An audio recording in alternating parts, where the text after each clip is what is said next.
Comment apprendre vite et bien pour retenir un maximum de connaissances en un temps record pour développer de nouvelles compétences ou bien, comme nous le disait Jim Quick, comment activer ce super pouvoir qui consiste à pouvoir apprendre tout ce que vous voulez. Et ben c'est ce qu'on va voir dans cette vidéo.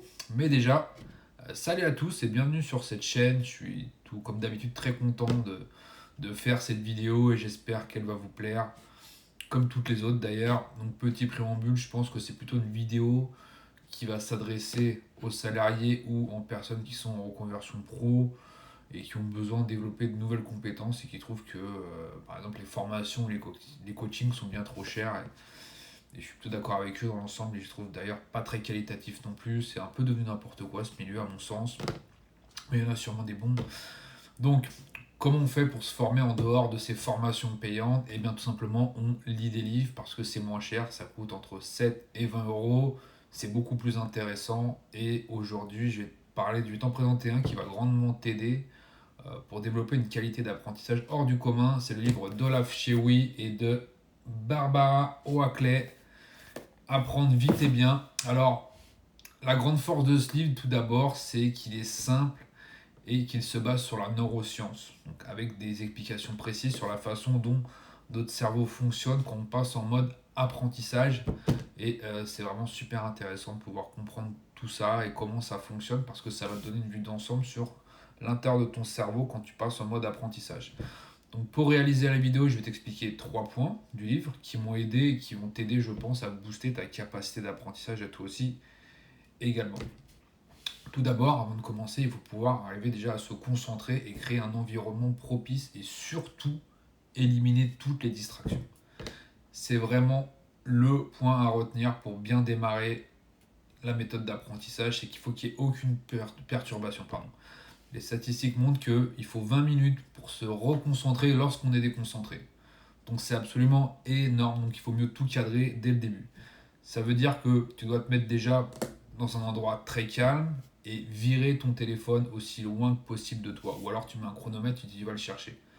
Tu peux te mettre un peu de musique, comme du bruit rose ou de la musique très calme, voire de la musique baroque, certains l'utilisent, mais rien de perturbant, pas de rap par exemple. Et à côté de toi, tu prends un carnet, un petit carnet qui va te permettre de noter toutes les pensées parasites que tu vas avoir. Par exemple, si tu veux savoir ce que tu vas manger ce soir, à quelle heure tu vas aller promener le chien, des choses qui n'ont rien à voir avec ton sujet, tu te les notes et quand tu feras une petite pause, là, pour moi, tu peux revenir dessus ou à la fin de la journée. Donc, quand tu as ton endroit calme et que ton téléphone est loin, que tu as ton carnet de notes à côté, tu peux commencer à apprendre. Parce que là, tu seras vraiment dans les bonnes conditions, ok? Rien de perturbant. Même ton bureau, il doit être nickel, ok? À ce moment-là, donc tu vas commencer à utiliser ce que le livre conseille, donc c'est-à-dire la première méthode, c'est-à-dire la méthode Pomodoro, qui est assez connue, très connue, même qui consiste à faire des sessions de 25 minutes de travail et 5 minutes de pause. C'est celle que j'utilise le plus, notamment. Après, ça dépend de ce que vous étudiez. Vous pouvez faire 45, 15, 70. Voilà, c'est à vous de gérer. Mais l'idée, c'est de pouvoir créer un cadre, vous forcer à vous concentrer rapidement et éviter de flâner ou de faire autre chose. Quand on n'a pas de limite, en fait, on a tendance à s'occuper l'esprit et à pas être trop efficace. Les 25 minutes, en fait, c'est le temps optimal pour forcer le cerveau à se mobiliser sur une tâche et à vous garder concentré un maximum de temps. Et ça fait une grande différence dans votre efficacité et dans votre productivité. Et vous verrez que durant votre pause de 5 minutes, vous ne prenez pas le téléphone, ça vous permettra justement de vous déconcentrer, de passer en mode diffus, de laisser votre cerveau un petit peu flâner. Ça, c'est important pour apprendre rapidement parce que dans notre cerveau, on a deux modes qui créent des liens neuronaux. Ça, on va le voir par la suite. Apprendre, en fait, c'est quelque chose, c'est une méthode où vous allez alterner entre deux modes. Vous avez le premier mode, c'est le mode concentré. C'est-à-dire que c'est le mode dans lequel, quand vous êtes vraiment sur une tâche et que rien ne vous perturbe, je suis concentré, vous êtes focus, comme un pilote de Formule 1 ouais, qui se concentre sur tous les virages. Et à ce moment-là, votre cerveau est focus. Il utilise des connexions neuronales qui sont déjà établies. Il peut résoudre des problèmes simples, comme une addition basique, par exemple 14 plus 12, 26, voilà, c'est facile. Parce qu'il utilise des systèmes de calcul mentaux qui sont déjà étudiés à l'école et que vous avez déjà insérés dans votre tête. Ça, c'est le mode concentré. Le deuxième mode, qui est le moins connu, c'est le mode diffus. C'est celui qui va vous aider à prendre de la hauteur sur un problème ou un blocage particulier. À ce moment-là, quand vous êtes en mode diffus, c'est que vous n'êtes plus en mode concentré, normal, sur votre tâche et donc vous êtes en train de faire autre chose. Mais à ce moment-là, cette autre activité que vous faites, elle représente 5%. Si vous faites du sport ou du jardinage, vous allez laisser votre cerveau flâner, mais en fait, vous réfléchissez quand même au problème en backstage. Et donc, c'est là où vous allez commencer à trouver des solutions aux problèmes sur lesquels vous n'en trouviez pas. Donc, ça veut dire qu'on force avec le mode concentré et on relâche avec le mode diffus. Voilà, c'est comme ça que ça fonctionne. Et c'est comme ça qu'on crée des nouveaux liens neuronaux et qu'on arrive plus facilement à trouver des solutions à des problèmes ou à retenir ce qu'on a déjà étudié. C'est le fameux Eureka. Voilà. Et donc, ce mode diffus, ça va permettre donc de connecter certains liens. Et donc, ces deux modes-là, ils sont vraiment très intéressants pour apprendre. Et il faut jouer vraiment avec ça et mettre des sessions en place de travail avec le Pomodoro, mode concentré, mode diffus pour vraiment bénéficier un maximum de tout ça et retenir beaucoup plus vite. N'oubliez pas qu'en tant qu'être humain, on est fait pour apprendre et évoluer. Donc, ce qui fait que lorsque vous commencez à faire de l'apprentissage, vous allez créer ces fameux liens neuronaux dont je parlais au début, qui peuvent être représentés comme une chaîne de neurones qui se tiennent par la main. Donc représentez-vous un neurone, sinon, comme le livre le dit, comme une mini pieuvre, ou comme un bras avec plusieurs jambes. Vous voyez, un bras, plusieurs jambes. Et donc le but de l'apprentissage, c'est de créer des liens entre ces différents neurones. Et un lien, on va appeler ça un synapse. Okay, donc quand les liens se connectent, vous allez créer des chaînes de plus ou moins longue taille en fonction de ce que vous étudiez. Ça peut être une chaîne de 3 neurones, comme ça peut être une chaîne de 50 neurones. Plus la chaîne est grande, plus vous allez consolider vos connaissances et plus vous approfondissez le sujet en réalité. Et en fait, toutes ces chaînes de neurones, elles vont se connecter entre elles. Deux chaînes de neurones peuvent se connecter. Et tout ça va créer un grand ensemble. Et ce grand ensemble, ça va représenter l'apprentissage d'une connaissance qui elle-même va s'agréger à autre chose et ainsi de suite pour créer en fait beaucoup de connexions et créer des liens dans tous les sens avec votre cerveau, dans différents compartiments. Donc pour avoir un apprentissage solide, il faut créer des liens neuronaux. Donc vous apprenez ce que vous voulez et ensuite vous faites des rappels. Ça c'est une autre technique. Vous allez vous faire un rappel, c'est-à-dire que dans les jours qui suivent, vous allez vous interroger régulièrement sur vos connaissances apprises et vous pouvez essayer de vous rappeler des points clés. Vous pouvez imaginer des acronymes aussi, vous pouvez faire des associations avec des images et tout ce qu'il faut pour vous rappeler les fur et à mesure du temps, à 24 heures, 48, 72 heures, vous avez compris l'idée, vous vous interrogez vous-même sur les points essentiels du moins de ce que vous voulez retenir. Tout ce qui peut vous stimuler et connecter vos apprentissages ensemble est bon pour votre mémoire. Et pour aller plus loin et décupler votre capacité d'apprentissage, vous pouvez agir aussi sur votre physiologie, comme par exemple pratiquer une activité sportive qui va favoriser la sécrétion de la BDNF, qui est une protéine qui favorise les connexions synaptiques. On en parlait également lors de la récap du livre de Robin Sharma que j'ai fait il y a maintenant 2 ou 3 semaines, je ne sais plus. Soignez votre sommeil. Soignez votre sommeil parce que c'est dans votre sommeil que vos connexions vont se former et que vous allez pouvoir consolider justement tous vos apprentissages. C'est très important. Et faites attention évidemment à votre alimentation, en consommant des glucides qui favorisent votre cerveau, mais de façon modérée. Sans quoi vous allez commencer à dormir. Idéalement, l'avocat est très bon pour le cerveau. Et je pense qu'avec ces éléments-là, si vous faites déjà tout ce qu'on a vu, je vous mettrai une récap en lien, vous aurez une meilleure compréhension de ce qu'est l'apprentissage et de ce qui peut le favoriser. On peut aller plus loin aussi avec des méthodes de mémorisation qui sont efficaces. Et si vous associez ce qu'on vient de voir avec ce qu'on va voir maintenant, vous allez développer une capacité de mémorisation absolument sensationnelle. On va commencer par la mémoire de travail et comment l'exploiter. Donc déjà, c'est quoi la mémoire de travail?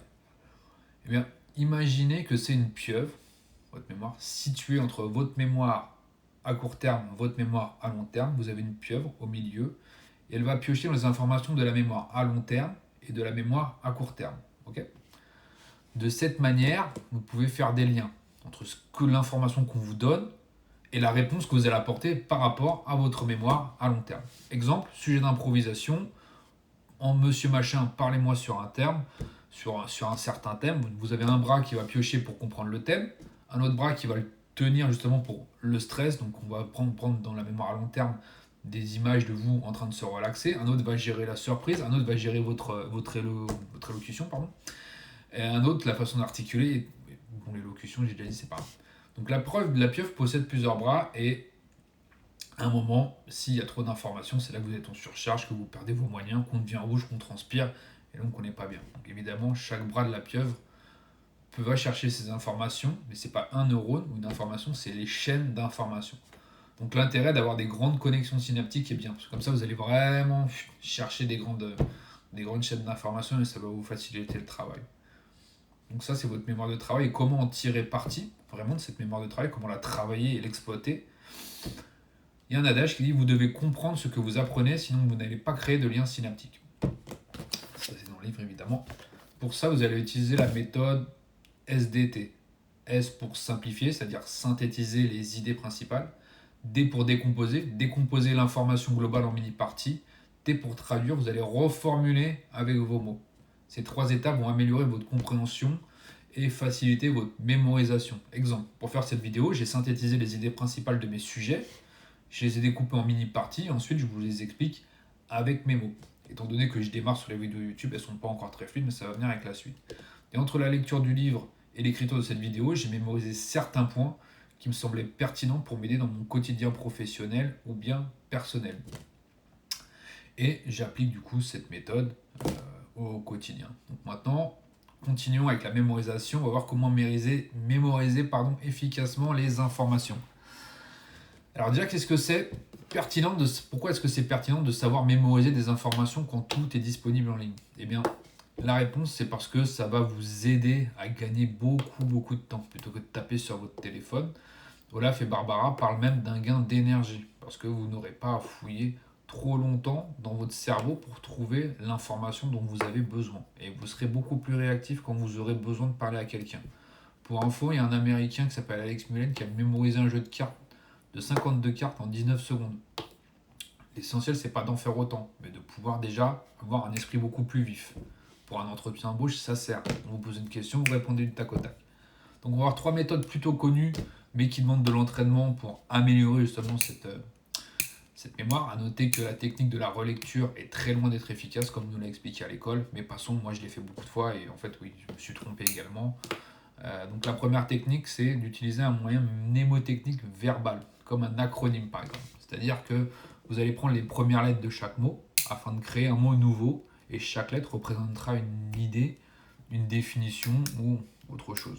Exemple, la méthode SDC dont je vous ai parlé, c'est un acronyme puisqu'elle correspond à simplifier, décomposer, traduire, mais ça me permet justement de la garder en tête. Et donc quand j'en ai besoin, SDT, je la comprends tout de suite. Un autre moyen mnémotechnique verbal consiste à faire une phrase dans laquelle chaque première lettre d'un mot représente un autre mot ou une idée. C'est au choix.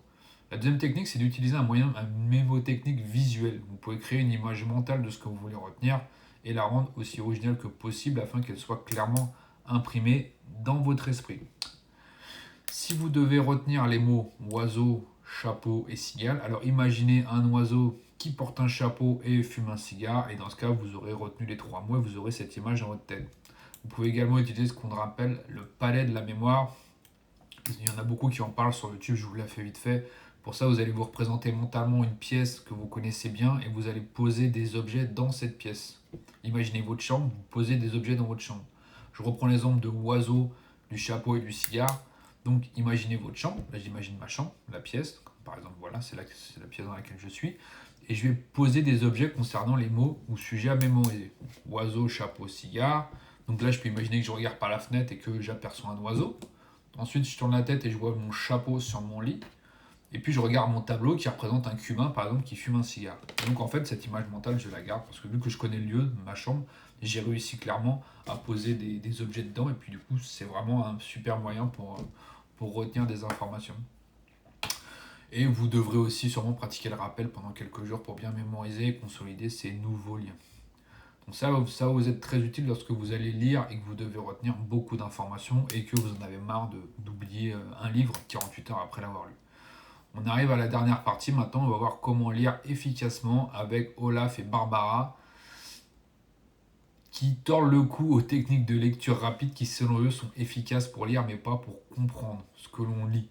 Je cite ce qu'ils disent dans leur livre, la vitesse de lecture n'augmente pas la vitesse de compréhension du cerveau.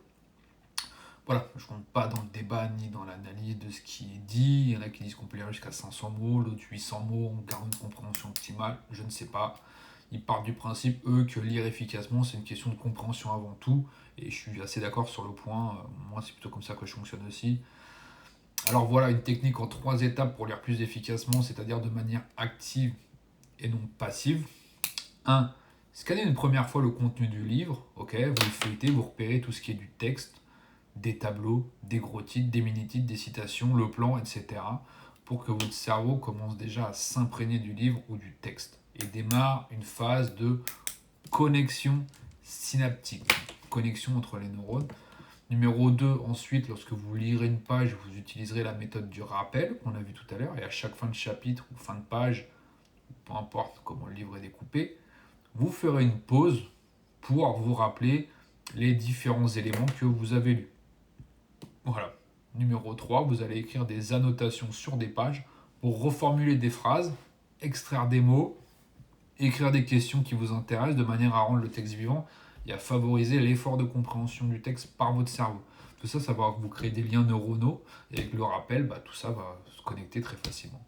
Et à la fin, vous aurez déjà retenu bien plus que 80% de ce que les gens peuvent retenir dans un texte.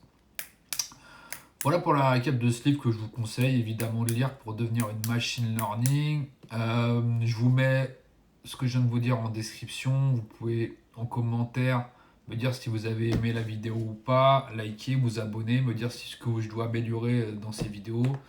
Et j'espère que tout ça vous a plu. Et donc je vous invite vraiment à développer une capacité de mémoire, de mémorisation incroyable et d'apprentissage parce que c'est vraiment le super pouvoir et c'est ça qui va vous aider tout au long de votre vie, peu importe ce que vous voulez faire, vous soyez salarié ou en conversion professionnelle ou entrepreneur, on a besoin de développer des compétences, ça va très vite de nos jours et il faut absolument avoir une très bonne